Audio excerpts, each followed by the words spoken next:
All right, my people, good evening, good afternoon, or good morning, wherever you are. My name is Victor Davila. I'm on the AIGA DEC Steering Committee, and on behalf of the whole team, I'd like to welcome you to tonight's AIGA DEC virtual event. The AIGA DEC is part of AIGA, the Professional Organization for Design, and the DEC's mission is to enhance and support the abilities of design educators and educational institutions, whether K through 12, higher ed, or another kind of a design program to prepare future designers for excellence in design practice, design theory, and design writing while supporting the fundamental mission of AIGA of furthering creative excellence. Before we get started, if you're just joining us, please let us know in the chat where you're joining us from and how you heard about us and this event. That'll help us figure out how the word is getting out. And just as a reminder, if you're just joining us, this will be recorded and potentially be posted on the DEC YouTube channel afterwards. So if you could just make sure that you're muted unless you're speaking and asking questions. So I'm really excited about today's event. Today's speaker is someone I've admired for a long time, and I think a lot of us do. And it's someone that I quote on a I probably misquote you, Meredith, on a monthly basis. So I apologize for that. Meredith Davis is Emerita Alumni Distinguished Professor of Graphic UX Design at North Carolina State University. She holds a master's degree in design and education from Cranbrook Academy of Art and Penn State University, respectively. For 10 years, she was principal in the design practice with clients that included the United Nations, U.S. Information Agency, and National Building Museum. Meredith is an AIGA Medalist and Fellow, NASAD Fellow, and Alexander Quarles Holladay Medalist. She served on the AIGA Board of Directors and as president of the American Center for Design and the Graphic Design Education Association. She's also writing a book for Bloomsbury that addresses the gap between contemporary practice and college design curricula. Please help me welcome Meredith Davis. Meredith. Thank you. It's great to be here. What I'd like to talk about today is where design education is as a practice, how we got here, and why current conditions argue for changing what we do. Doesn't look like I'm advancing. You're not advancing on our side, but you were earlier. Are you doing it the same way? Yep. I haven't changed anything. I'm going to stop share and see if I can load again. Okay. For as much as we practice, every so often there is a a little glitch in the matrix. So yeah.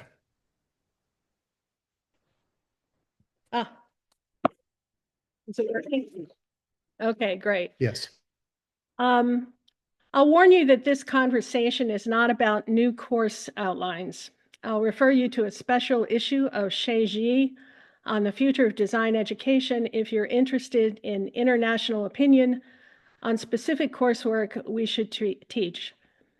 Instead, my concern in this presentation is for the relative inattention we've paid to long-standing curricular structures and a pedagogy that first developed in the industrial era. It's not moving again. Okay. So I'm wondering if it just moves at one time.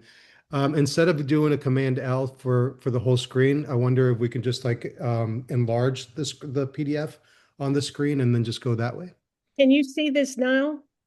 A I white you're back. not No, you're not sharing right now. Okay.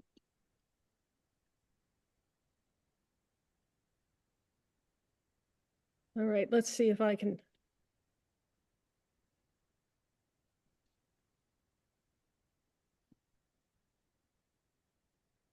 How about that? Can you see that? Yes, I can see that. Okay, I'm gonna just leave it as it is. From here. That works. Thank you. Okay. At the curriculum level, most design programs organize study from simple to complex. Beginning design courses focus on perceptual principles, tacitly suggesting that outcomes will be similar when used in combination and under the influence of context and audience. Students advance to upper level courses usually defined by a medium, artifact, or segment of practice. They design websites and web courses, affordances in search of problems. Conceptual scaffolding is described generally, often as beginning, intermediate, and advanced problems, with complexity increasing through the number of elements to be designed. Typography investigations, for example, move from the letter form to the word, page, and publication. A system is typically defined as a group of elements that share a faculty resemblance, not goal-driven actors that interact dynamically through feedback with their environment. And teamwork is likely to be with other designers, and if students are solely responsible for framing original problems, it is typically in last semester capstone courses. At the classroom level, what Lee Schulman and Donald Schoen called the signature pedagogy of design will sound familiar to many of you. Faculty frame a problem intended to teach a few principles or skills assigned to the course. All students work in the same medium or format. The project brief guides students in discovering places in a linear causal chain where action will lead to solving the problem. Students spend most of their time refining the most promising ideas with interim faculty and peer critiques, encouraging revisions for almost perfect results. Students then share their solutions to the same problem in a final critique. The next project begins with a new brief, and any patterns among problem types emerge randomly across courses defined by other faculty and practice applications. We have come to think of these teaching and learning practices as natural or neutral, rather than constructed to reflect the conditions of a particular time and place. And because it's easier to change or invent courses than to change or invent curriculum under today's institutional politics, the approach to program innovation is often curriculum by accrual. Faculty add new content to the upper levels of study without questioning the continuing relevance of the content and practices that surround it. But it's useful to understand how we got here. Problem solving is a modern construct that arose from the Second Industrial Revolution and social conditions resulting from immigration and urbanization in the early 20th century. Accordingly, a design problem mirrored the assembly line, a one-directional causal sequence of activities that converted capital, raw materials, energy, and labor into consumer messages and products. Designers modified the form of information and objects to resolve friction at a few leverage points in a chain of production or use. In the spirit of industrial optimization, design emphasized almost perfect consumer-facing additions separated in time. Management applied a top-down waterfall process of decision-making, defining goals, approving work in stages, and passing it to the next group of experts, with graphic designers at the marketing end of development. Designers saw the consumer experience as universal and made intuitive decisions they considered to be in the best interest of the people who used what they made, relying on advertising to sell the same product to different demographic groups. At the same time, the professionalization of higher education, a shift in focus from students' mental and moral development to practical skills, opened the door for new university disciplines. Medicine, law, and management education moved from freestanding professional schools to universities. But unlike these other fields, design maintained its independent art schools while also building university curricula. Internationally, this created some confusion about what constitutes qualifying study for practice. And consistent with an industrial operations approach that separated expertise, universities located design, management, and engineering in different administrative units. These decisions would prove meaningful in the design response to the information age. While other professions conducted rigorous experiments in how to teach problem solving in their new university context, design relied on its trade roots. The Bauhaus had an outsized influence on the vocational orientation of these modern design curricula. It referred to students as apprentices and faculty as masters in the guild tradition. The curriculum offered no theory and emphasized perceptual abstraction and the mastery of materials.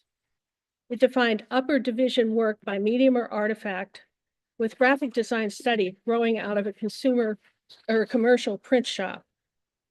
And despite claims of interest in modern industrial production, very few Bauhaus products were manufactured in their own time. Critic Tony Fry described the Bauhaus output mostly as published representations of industrial work, and the school had a difficult history with both business and the public.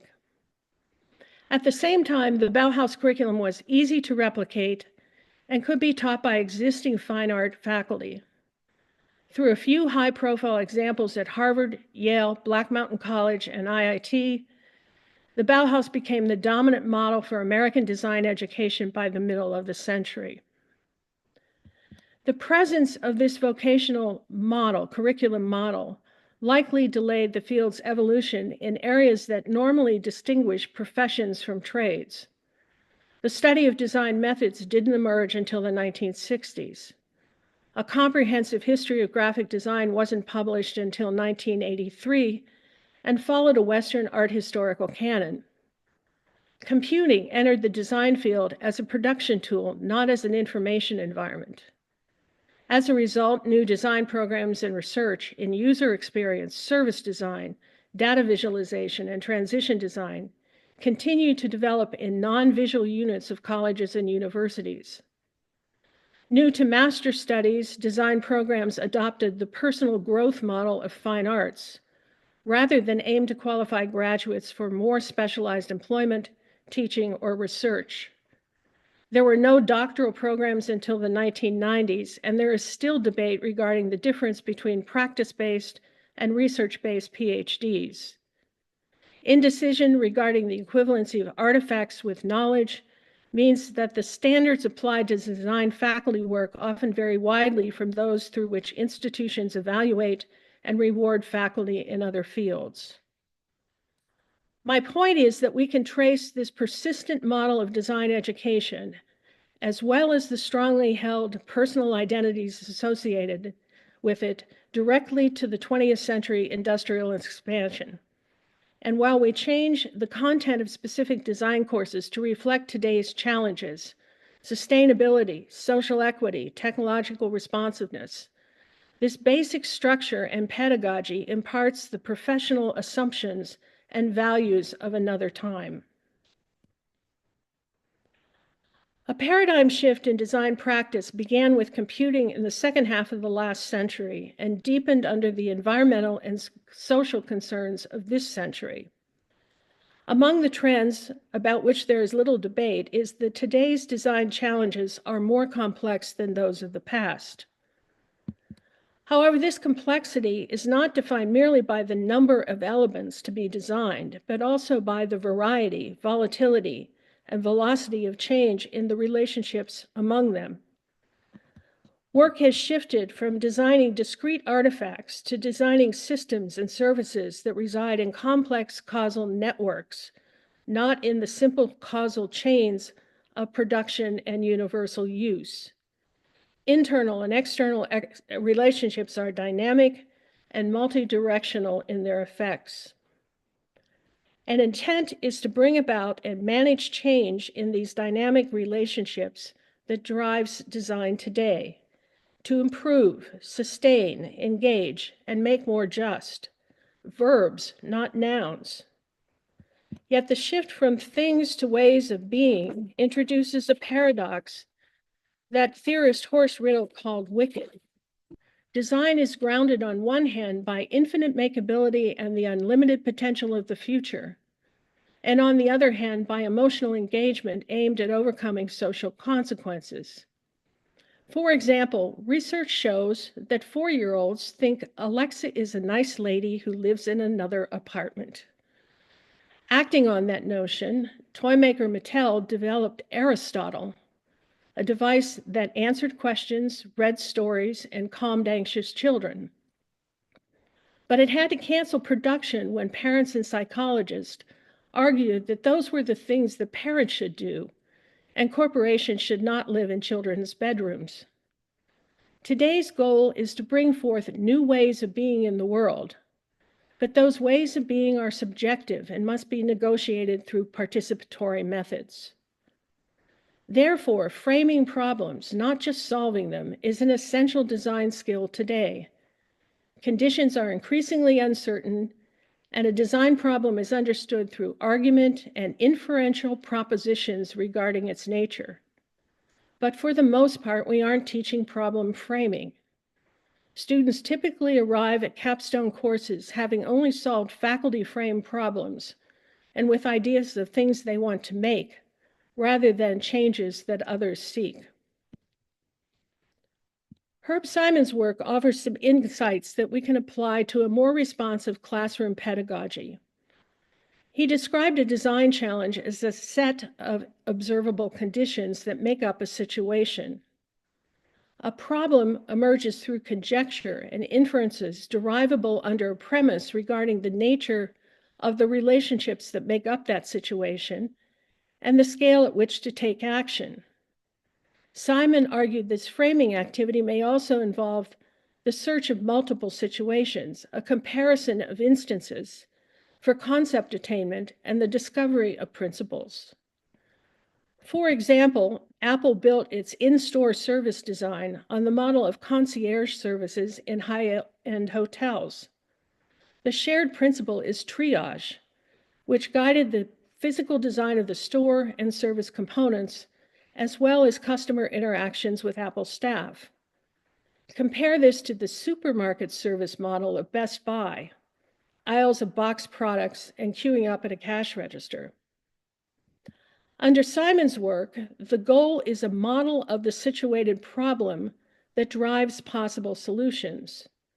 In applying his model to design education, students don't start with principles.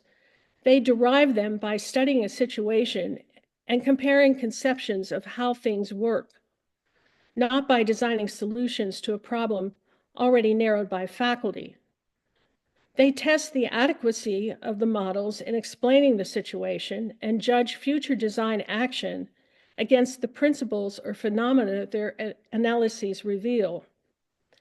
This multiplies class insights, and pattern finding is built into assignments, not randomized across courses. Through the curriculum, students amass a repertoire of models that allow them to say, "I've seen something like this before."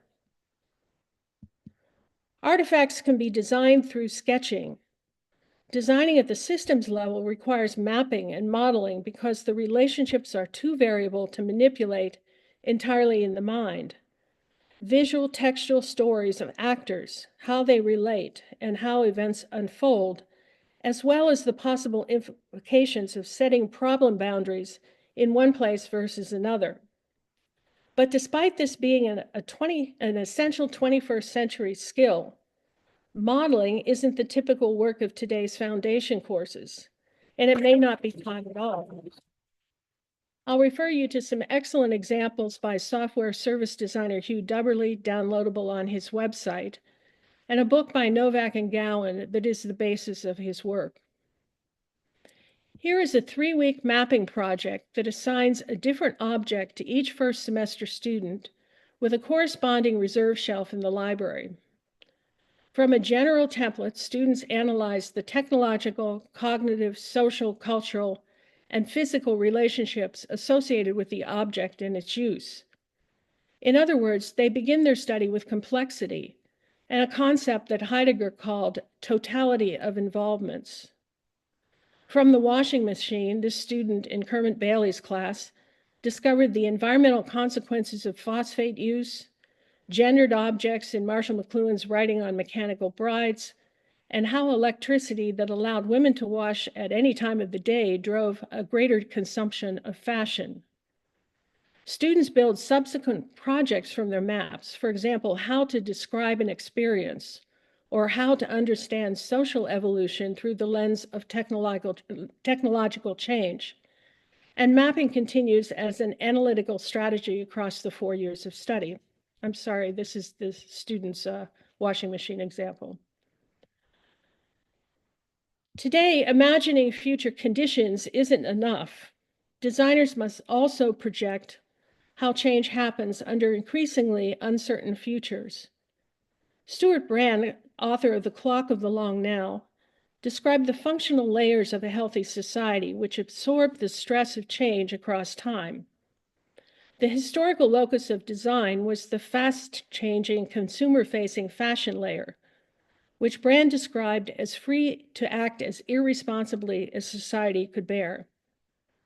But design action at this level has antecedents and consequences in other layers that emerge at different rates. Offsetting negative effects requires multi-layer design strategies. For example, Americans toss 120 million cell phones into landfills each year. Companies can make replaceable parts and encourage responsible disposal through their advertising, but there won't be much gain if efforts are not paired with a consumer right to repair infrastructure and triple bottom line metrics for measuring company success. Today, design, technological feasibility, and economic viability develop simultaneously under the work of cross-functional teams, not sequentially through a waterfall process of solo experts. And complex problems are not solved forever. Work is generational, good enough for now versions, not one-off, almost perfect additions. Design responses embed feedback loops to inform updates, and AI learns from use. Yet our educational practice is to define problems mostly by static conditions, locate research only at the front of assigned work, and begin each new project from scratch. And data is the new medium. NC State Graphic UX Design has a 10-year co-teaching partnership with data scientists from analytics firm SAS. A spring 2023 studio under faculty Jarrett Fuller and Helen Armstrong asked students to reduce food waste caused by weather, transportation, and equipment interruptions in the supply chain of a fictional food distribution company.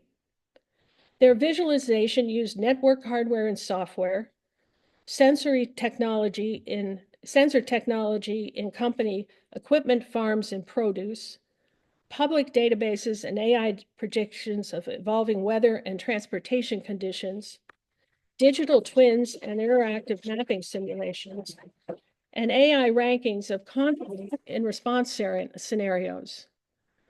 Urgent real-time and historical data had to be reportable to a variety of users in the field. Although the look and feel of visualizations mattered, this was not a traditional information design project in the Edward Tufte sense. Student working prototypes had to account for how the system collected, structured, distributed, and evaluated dynamic data. Today's design also shares control, not only through participatory methods that include stakeholders, but also through systems and service design rules that govern what users can and cannot do, and through platform design that offsets the front-end cost of development for a variety of third-party applications. People today are not only users, but producers, managers, and critics. So it's not hard to see that there is a mismatch between this new paradigm for practice and a curriculum paradigm with origins in another century. And many of the new competencies associated with the shift in practice aren't the domain of individual courses, but develop across 4 years or involve outcomes for which no single faculty member is accountable. This mismatch won't be resolved by simply asking students to design more apps or to interview people unlike themselves. It requires a curriculum paradigm that matches the practice paradigm. Explicit faculty agreement on the consistent purpose of study for which the curriculum is designed, the kinds of knowledge the program values, what it means to learn and how to assess it, and the roles faculty and students play in the learning process. And if that curricular purpose is preparing students in the most salient concepts and skills for success in an evolving workforce, here is a reality check. The 2019-2029 U.S. Bureau of Labor Statistics projection of employment anticipates a loss of 14,500 positions in the traditional practices of art direction, print and online publishing, and graphic design, including visual identity. There are roughly 2,500 programs that teach this content at some level.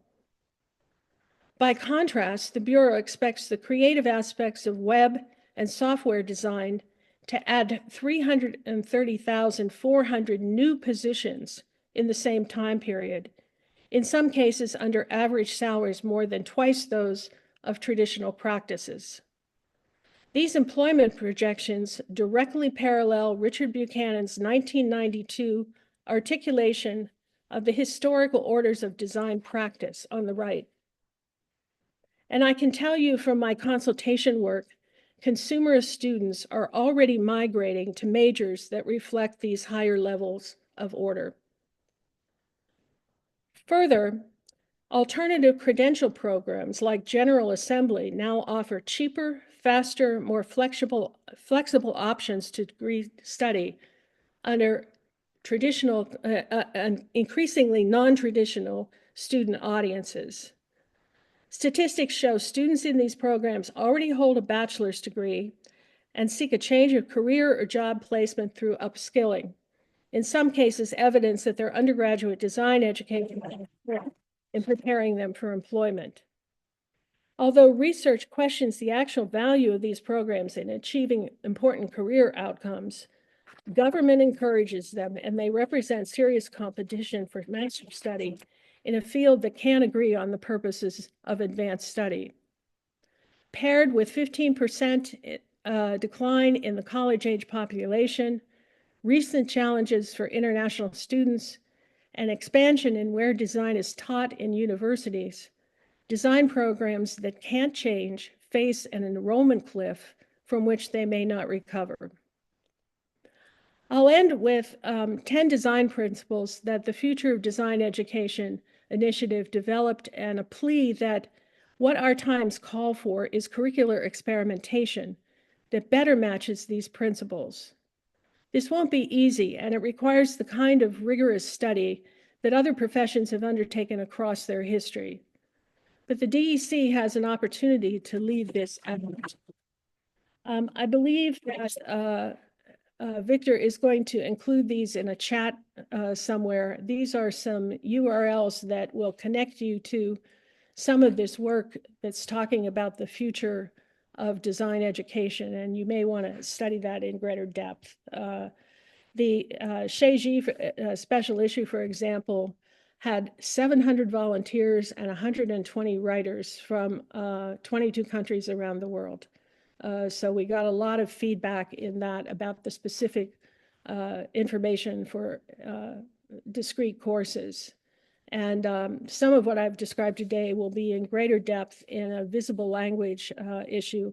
I would like to kind of put a plug in. Visible language is now under a new editorial policy, is now open access online. So you can download things, both AIGA and visible language. There is no subscription threshold to get to the information. Design Futures papers are still up on the AIGA website. And then, as Victor mentioned, I've got this book coming out in 2026. So I guess open it up for questions, or who's moderating? That'd be me. Thank you so much, Meredith. I appreciate it.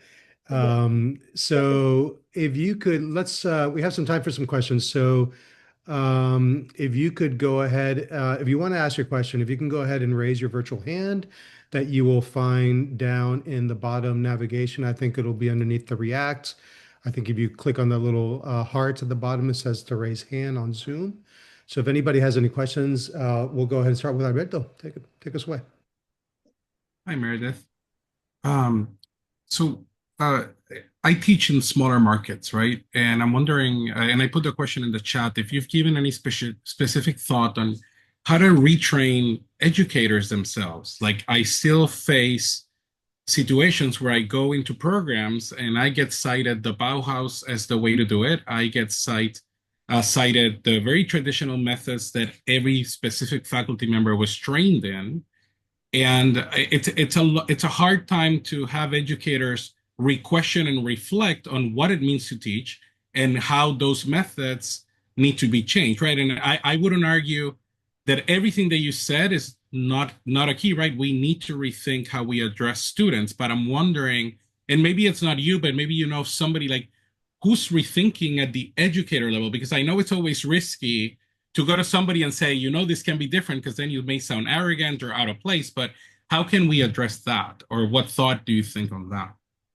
Well, that's partially the purpose of this book. I mean, one of the outcomes of the Sheiji work that was really working on course outlines is I don't think course outlines make a difference if you don't change this structure and pedagogy around them. You're just adding a few more things to the curriculum, and you still have these underlying kinds of principles. I won't kid you. I think that what I've described here is, you're right. We were all kind of trained under this previous system, so it makes all of the biases of that system hidden. They're down underneath, and people don't rethink them because this just seems natural. You know, it's a kind of transparency that uh, stands in the way. It's going to be work. It's going to be a commitment to learning something about education as a profession. And I don't know whether that's through faculty workshops, through kind of moderated faculty meetings in which people are learning a little more about how to design curriculum. And it also takes a kind of a rigorous, systematic design of what you're doing. When we made a change, we made a significant change in the curriculum at NC State, and since I've retired, the faculty have gone further in that. But in 2007, when we first made that adjustment to begin looking at this issue of systems, we negotiated every project that was taught in the curriculum. In other words, nothing was taught that the whole group didn't agree on. We attended every single final critique in every single class with a cohort across 3 years because we had to start at the sophomore level. We said that those meetings, faculty weren't allowed to talk. The students had to demonstrate what they knew and were able to do. And then at various kind of curricular meetings, we asked ourselves, are we doing okay? Are we doing well on something, or are we not doing well at all? So we had a very clear list of objectives, and we kind of evaluated each of those courses in terms of the objectives. We talked with students halfway through. How are we doing? How do you feel about this? And watched then what happened with that initial cohort after they graduated. You know, we kept in touch with them and followed where they got employment and what kinds of trajectories they went in their careers. It takes work, and it's work on top of just getting through the day. And I think there's a tendency, I think, of faculty to think, I got what I needed in my graduate education. Now I'm just going to come in and kind of roll it out in a series of assignments in the class. This is constant, kind of reevaluation. And we're living in a rapidly excelling assessment culture for which most design faculty are completely unprepared. So I think this is retraining the professoriate. Thank you, Alberto. Meredith, would you mind stopping the share so we can have like the windows a little bit bigger? Oh, I'm sorry. Oh, no, you're fine. Thank you. Good. Mauricio, go ahead. Thank you, Victor. Meredith, it was great to hear you, and thanks for your clarity. I really enjoy always that I see, watch something. So great to have you. My question is related to the orders. So you mentioned that the design field is already changing, thinking about interaction design or service design. And I wonder if it's a good decision for graphic and industrial design educators to move towards that, or rather trying to do something different. And I am asking because first, in the last couple of years, the UX field has been reduced in terms of employment. I mean, I don't know if you have seen, but jobs have been lost in UX and all of that. And at the same time, I feel that other professions have moved faster to fill those gaps. So people from psychology, from technical communication. I mean, I just see all types of disciplines trying to do this UX kind of thing. Here in ASU, we have the College of Engineering offering a master's of user experience and something similar in the undergrad. So anyway, what is the smart move to move? Because we then change rapidly. Now that we then change, and maybe the landscape is changing. What should we do? Should we try to move towards that too late? Well, I don't think we have a choice. I mean, when I say 14,500 jobs lost in these kind of traditional fields and 2,500 programs teaching, it's very hard to say, I'm going to be the one to prepare people for that kind of practice. You know, it's just not, the numbers aren't there. And I can't tell you the number of people who have left practices, magazine design, for example, going back into teaching because they are no longer qualified to work in the field. And I think, yes, interaction design is seeing a drop-off. I see that in the consulting work I do, that those populations are less. What Richard's kind of hierarchy shows there, though, is when you teach service design, you can say, I'm teaching it by showing you how to design an app that's part of a service ecology. Or you can say, I'm going to prepare you to design the service ecology. I just finished a book with Birgit Mager in Cologne, Germany, who is kind of the godmother of service design. And one of the things that her studies found 80 new service design programs internationally. And many of them not in kind of art context or traditional design context. So there's growth in that area. And I think, you know, looking at it as this notion that you're developing a system and an ecology is very different from just teaching the interactions of, you know, buying something, buying a service online. And then what Richard's talking about at the fourth level is really looking at these kind of large systemic changes. So some of the aspirations for social equity are still caught up in this very traditional kind of good messages for good causes kind of model, rather than really looking at what does it take to bring about meaningful social change in these very long-term, intractable, you know, hugely complex systems. And I think that's where design is going, and we're going to have to face that. And that means retraining. You know, that means faculty are going to have to develop a whole new set of skills. And collaboration. You know, I think the stance has always been competition with engineering and with management and with psychology. You know, oh, you know, let's put tin cans on the rat holes. Stop that program over there. You know, that's our territory. And I'm seeing in some institutions, Hugh Dubberly was just describing at Berkeley, that institutions are kind of fed up with that competition among its departments and going out and developing programs that don't belong in any of those traditional places. You know, we could ask ourselves, are industrial design and graphic design still viable definitions of practice, or is it something else? But those are questions that I think that generally we're not asking. Thank you so much.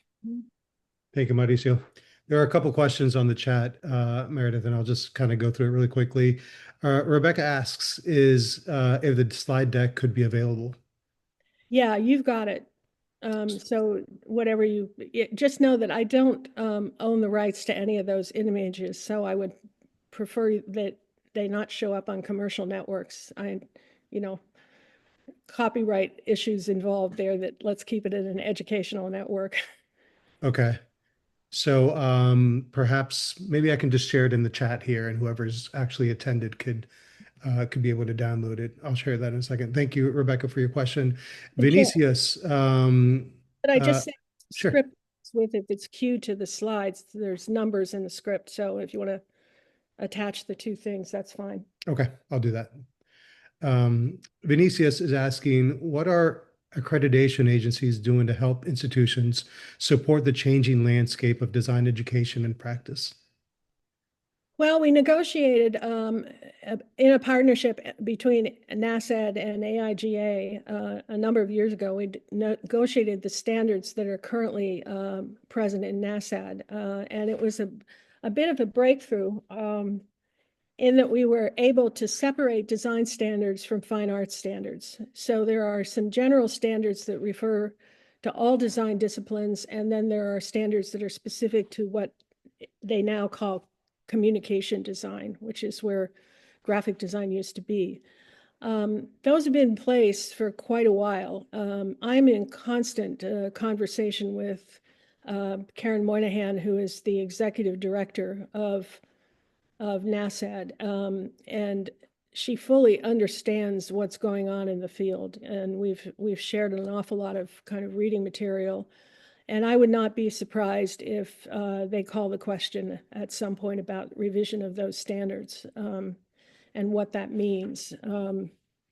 It's difficult also to deal simultaneously with a change of standards and a change in the kind of resource allocation that's going on. So one thing she described to me, for example, is that programs that are experiencing decline in enrollment are having a tendency to collapse design and art under a more general description with an array of kind of media-based offerings, because they can fill classes that would otherwise be under-enrolled as a specialization. And I think that trend is she said that's one of the kind of increasing requests for review that are coming up, is those kinds of resource depleted programs that are making curricular adjustments.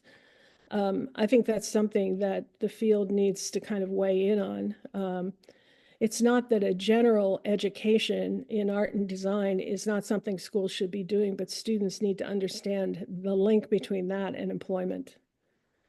Because in many cases, they assume that there's a job waiting for them.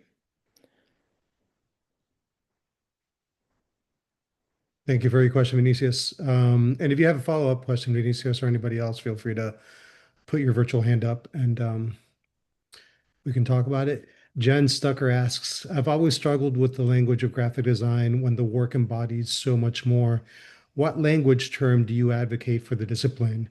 Is visual communication enough? Probably not. And although I was not on the faculty when the department added UX, I had some conversations with some of the faculty around that time about the titling. I think we're in a transition phase where we don't have a real kind of clear nomenclature for the kinds of things that we do, and we're just going to have to live through it. In some cases, there are modifications that you can make, like adding. It's my understanding, if Jarrett's still on the line here, he could weigh in. But I think their understanding was that a relatively uninformed high school population recognizes the word graphic, and the addition of UX seemed to imply some technological emphasis. And so for the moment, that seemed like a good fit. The decision at NASAD was to talk about communication design in a broader way. And that's why it dropped the notion of graphic and went to communication instead. But that runs into all of the kind of political problems with journalism and mass communication departments as well, advertising departments that are not visually oriented. So I think that's something that, would have to be sorted out. We did spend some time when we did the design futures work for AIGA at sorting out segments or types of practice, and that document is still online. Lee Sean can probably give you a link to it. And I think that's useful to talk with students about. What are the ways in which somebody with a design education uses that education in practice? And that probably needs updating across time as well. But, the notion of really talking about what people do and not just titles, I think is helpful. Thank you, Jen. I think you have I do a little bit. yeah, go ahead. So yes, thank you for that information. And part of this is sort of relegated to that territory situation, right? And finding the lanes. And so it does lead me to wonder about the graduate level education. Then, listening, I think, you made the point of engineering and management psychology.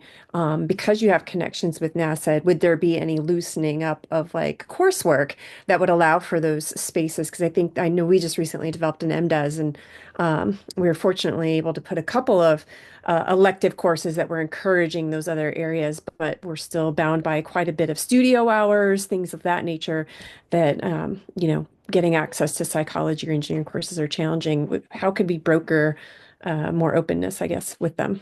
Yeah, I served on the, in addition to kind of visiting evaluator, I spent 10 years on the NASED commission, and there is an enormous misunderstanding about what NASED does. NASED asks you to achieve competencies. It doesn't tell you how to do it.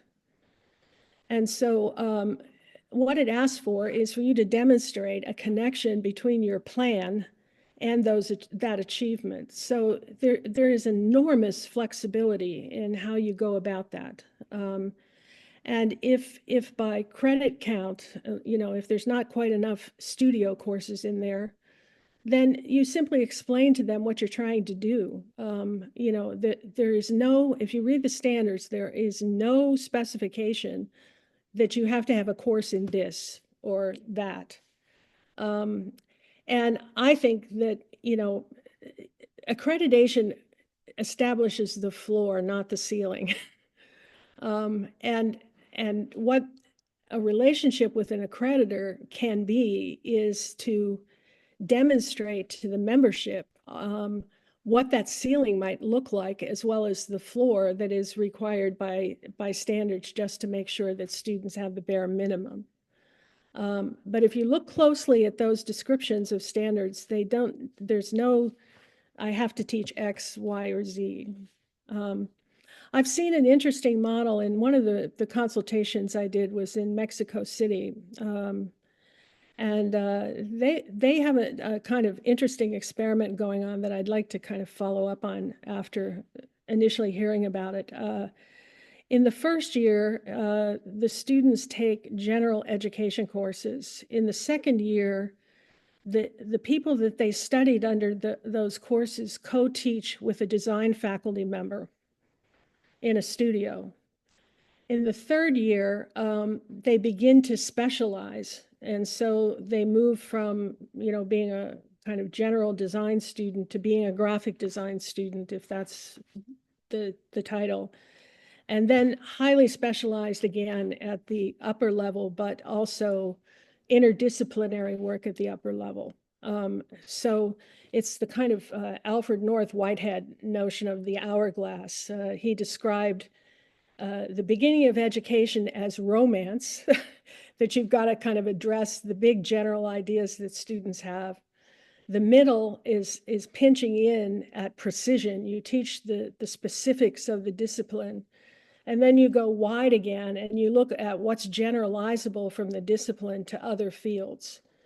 And that's an interesting way, this is what I mean by a curriculum paradigm. It's an idea that drives what you teach at certain levels and how you teach it.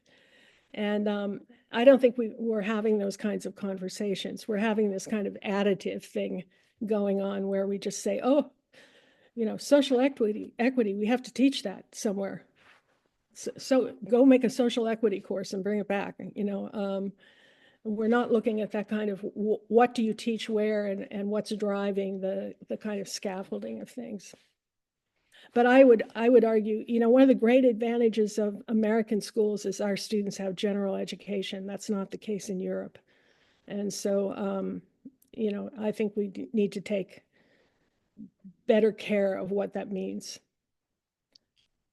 There's a white paper we published years ago with AIGA and NASAD, and you might be able to find it online. Lee Sean may be able to track it down, but it was on the relationship between design and general education. And the argument was that it's proximate, not integrated, and we need to be integrated. So it sits side by side, but design faculty don't have any idea what's going on in those other courses. Thank you. Thank you, Jen. Alberto.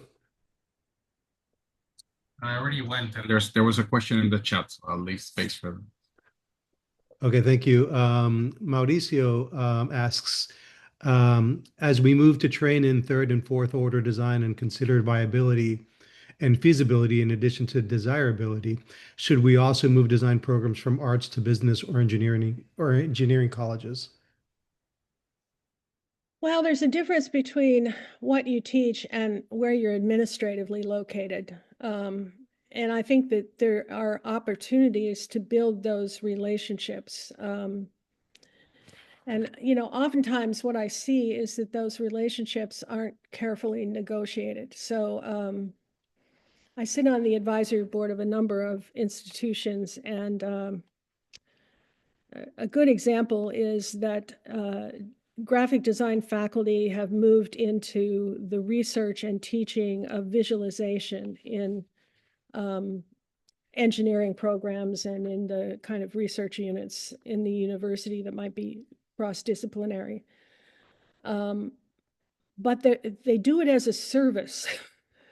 They don't do it at the core ideas of what do we mean by visualization, and how is it related? I think the project I described with Jarrett that was done with SAS data scientists, the notion, most graphic designers can't tell you how information travels. On the internet. They just can't, and they're concerned about the look and feel of screens and not about the implications of designing with data as the medium. And that's a shift we have to make to be able to work with those other technical fields. And how you do that, I think, is, it's a reflection of what your institution is. I think that our department's relationship with a data analytics firm in which the projects are co-developed with those data scientists and the resources of that particular business extend the work of faculty. We don't depend entirely on faculty to have that expertise.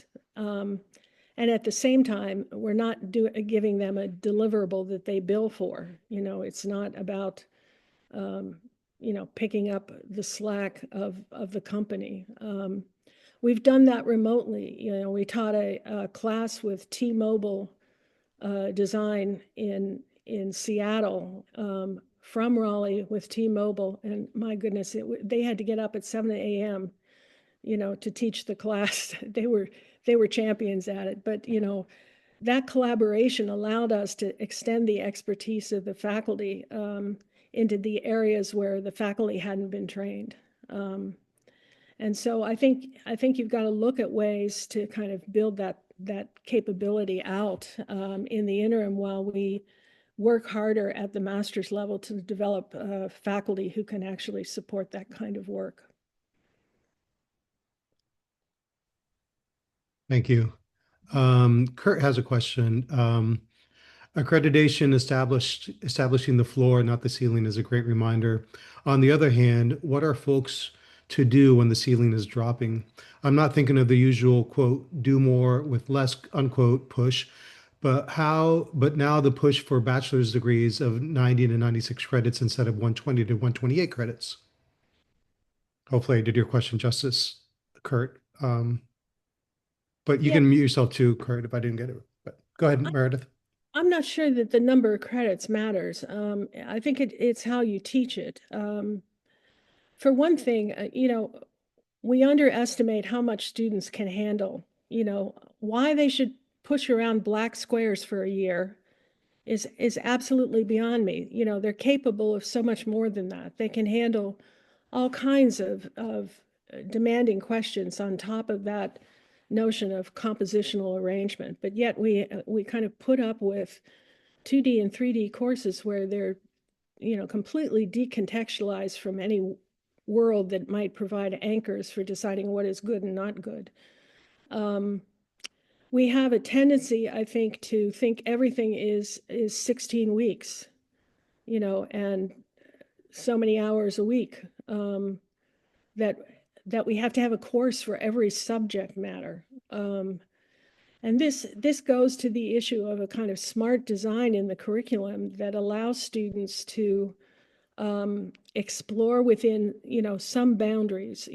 Think about the difference. Instead of having a web design class, think about if you had a class designed around the notion of learning, or the notion of civic engagement, or the notion of, some other kind of transaction. Think of all the richness that presents that you don't get when you just say, I'm going to teach the affordances of web through a set of problems that I'm going to give you. And we've gotten into this kind of rut of thinking that every medium that comes out, every segment of practice has to be represented.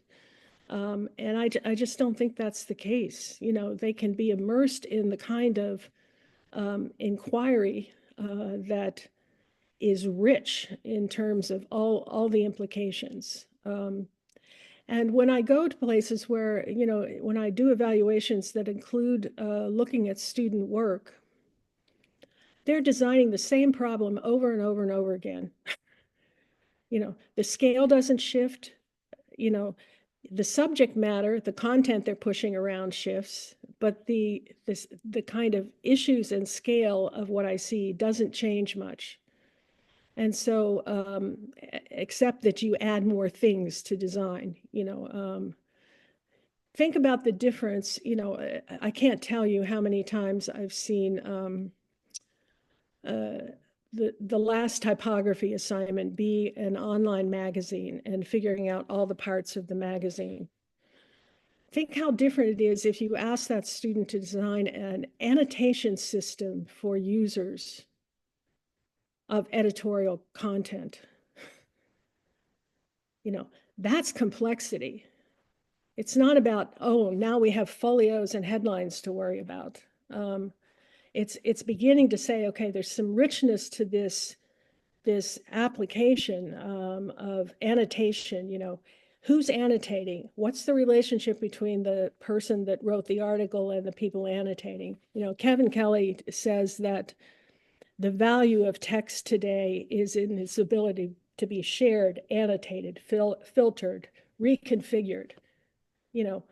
Why aren't we looking at that with text instead of just, kind of adding on more things to design or more elements to arrange? And that's what I mean by the problems looking the same from year to year to year. It's just a bigger arrangement problem. It's a new message, a new audience for the message. I was talking with somebody this week about the notion of design for good. Sorry, Lishan, I'm going to do some critique here on AIGA. We've created the idea that that's a segment of practice. It's not a segment of practice. What's the alternative? Design for bad? If you're not in a design for good class, you're teaching a design for bad class. That's a sign of integrity. It's not a segment of practice.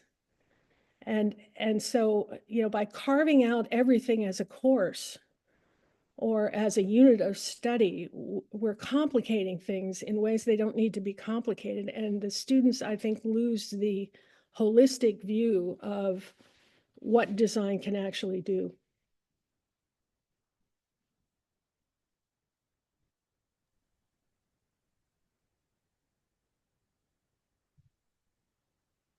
Sorry, I was taking notes.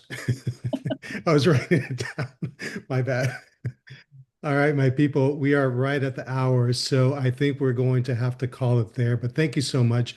Meredith did mention, and let me make sure that I have okay, but if you want to reach out to her directly, you can email her, right? And I'm going to go ahead and share her email in the chat if you want to go ahead and ask her messages directly. But thank you so much for your generosity. Thank you so much for your knowledge. You've given us all a lot to think about. And I think we have to go back and think, and hopefully we can go back and think and come back together to come up with a solid plan as to how to move forward with our industry. So thank you so much, Meredith. And thank you all for spending your Friday afternoon with us. If you are still grading, good luck in your final grades. If you are done with your grading, go have fun somewhere. But on that note, be brave, be bold. I will see you guys next time. Have a great weekend. Bye. Happy Mother's Day. Bye. Bye.